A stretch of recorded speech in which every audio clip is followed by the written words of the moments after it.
There he is free. There he is free. Now I gotta get him out.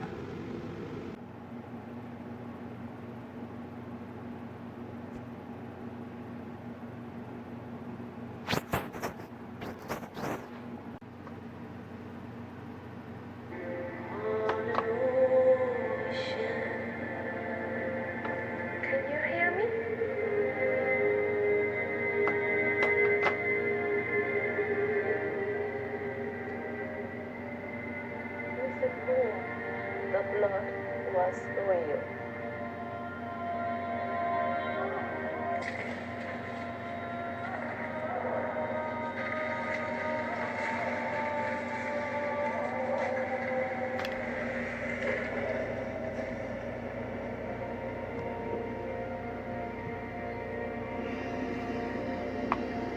Not sure if this is gonna work. Got 5 minutes and 11 seconds.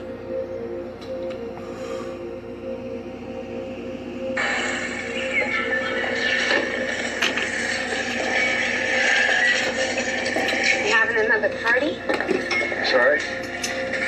Well, I've seen you in here a couple of times buying the same stuff. I thought maybe that'll be So, more on x to the x. I've converted my x, y, and I, or x, y, and z to hertz.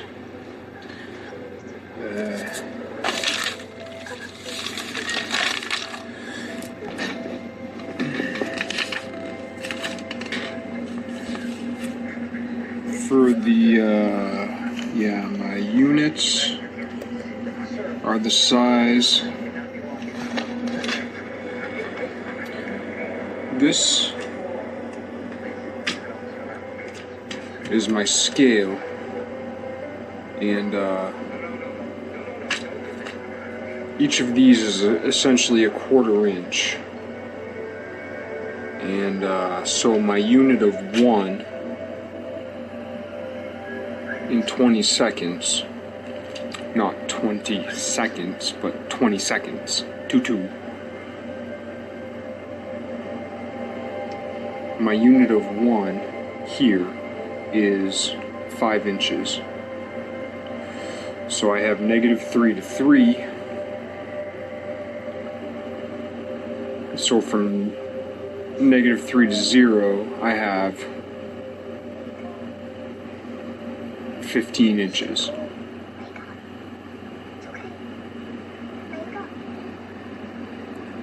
So all of these are my wavelengths.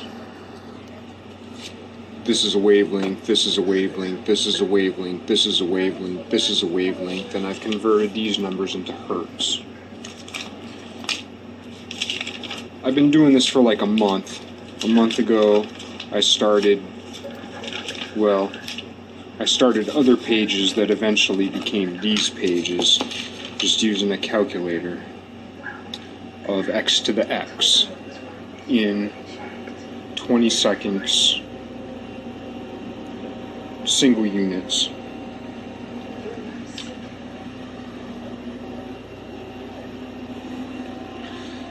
And this is what I came up with.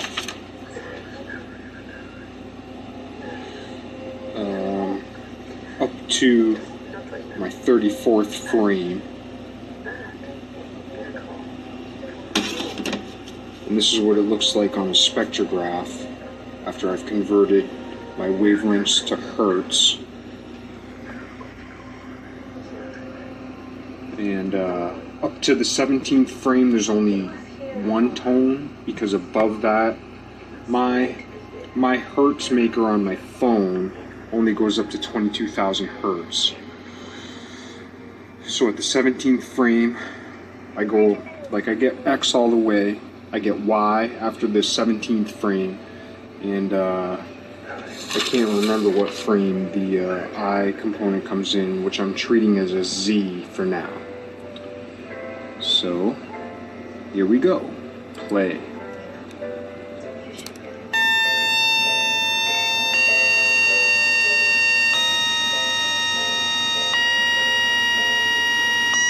And notice notice how once I'm using a saw wave, but once I get into multiple tones, notice how the sine wave goes back and forth, which relates to the I component of the interference patterns. I guess it would be like a Fourier transform in a class. I don't know, transform, I don't know much about transforms.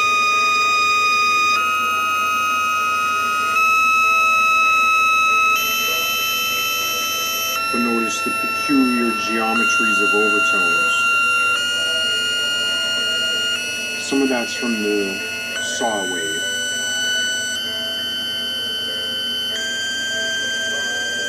And the bit rate of my audio.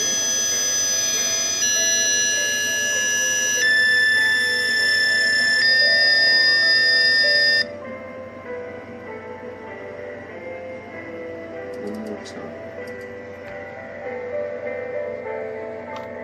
That's where I ran out on the 5 minutes 11 seconds. And yeah, I'm Henry Pooling it. Why? Yeah, you got that right. So let's see now. Give this another little play. Gotta wait, gotta wait, gotta wait, gotta wait, gotta wait, gotta wait, gotta wait, gotta wait, gotta wait, gotta wait, gotta wait, gotta wait.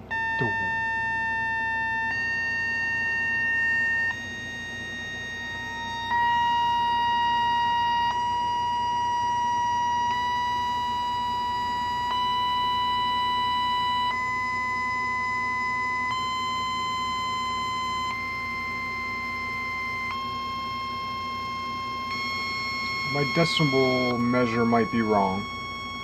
It is wrong. Just trying to make my decibels even. It's interesting though that as I'm going back and forth between XYs and XYIs, I'm still engaging in this progression among interference patterns. Like, oh, that's the 27. Something about the 27th frame.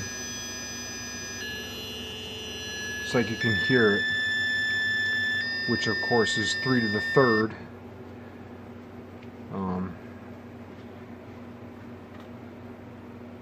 So that's something kind of special.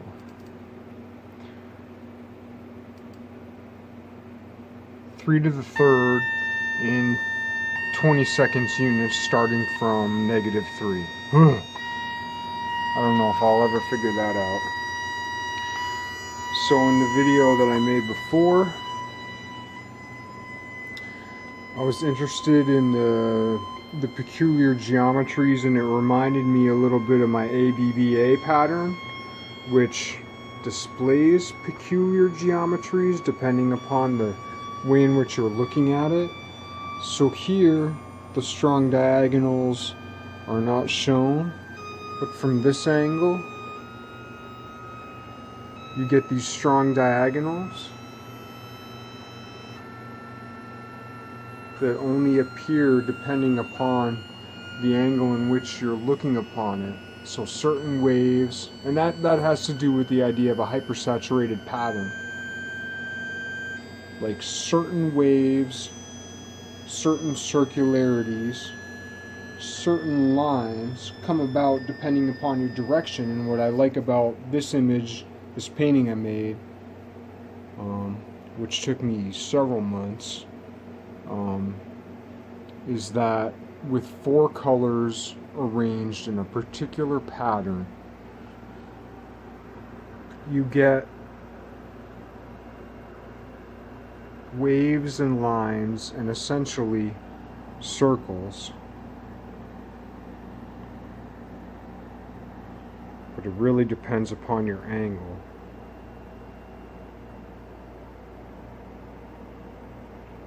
There's a certain cyclicity and a certain discretion or discretion, all associated with stillness that is so hypersaturated that it requires movement. It requires movement to express itself. That's just a poetic way of talking about it. Yeah, I thought that spectrograph reading, it really reminded me of this pattern. My ABBA 100101110 BABBA BAAB pattern, however you look at it. And then just on a looser note, this was a drawing I made in art school. Not art school, I was at state school as an art major. It was of my brother. I was in his bedroom, which used to be my bedroom, and this window, I think it came out of one of our bedrooms. The assignment for my drawing class was to draw half skull, half face. And I did 4 of them. This is the only one I've kept. I guess because I love my bro. I love what my brother represents to me. Maybe I'll get into that later. The bad part about this painting is that I drew an awful hand.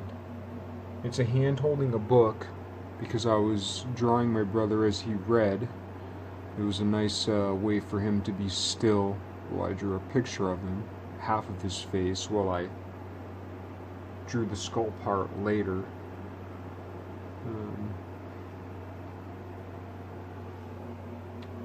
This was a bunch of grass that I wove from grass from our backyard.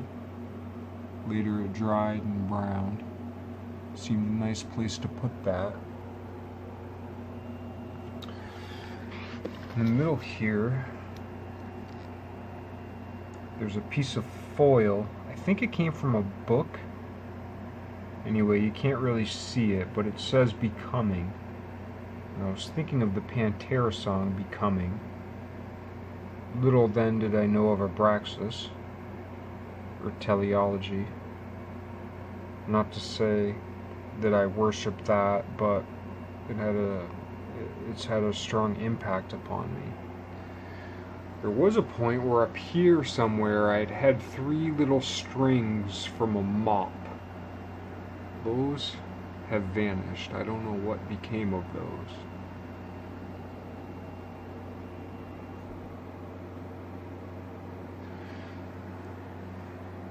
I remember when I showed this picture in my class, well, there were, like I said, 3 others. One of them totally sucked. The other 2 were pretty cool, but I've dismembered them since then. This one I really like, but the hand is abysmal, as is the book. So, I did this 20 years ago, more or less. I may redo it! But, anyway, my teacher told me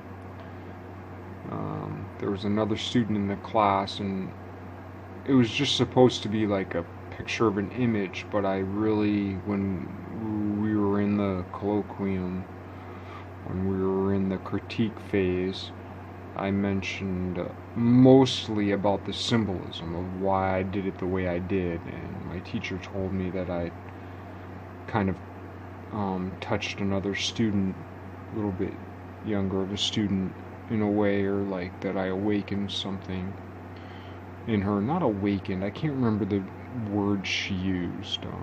She was a pretty awesome person who I looked up to a lot.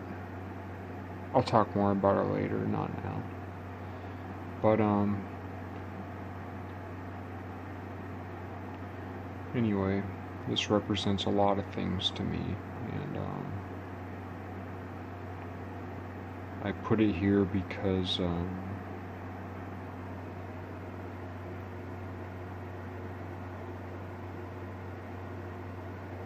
eternity. or at the very least, accord through time dictated. And in that way, I'm obedient.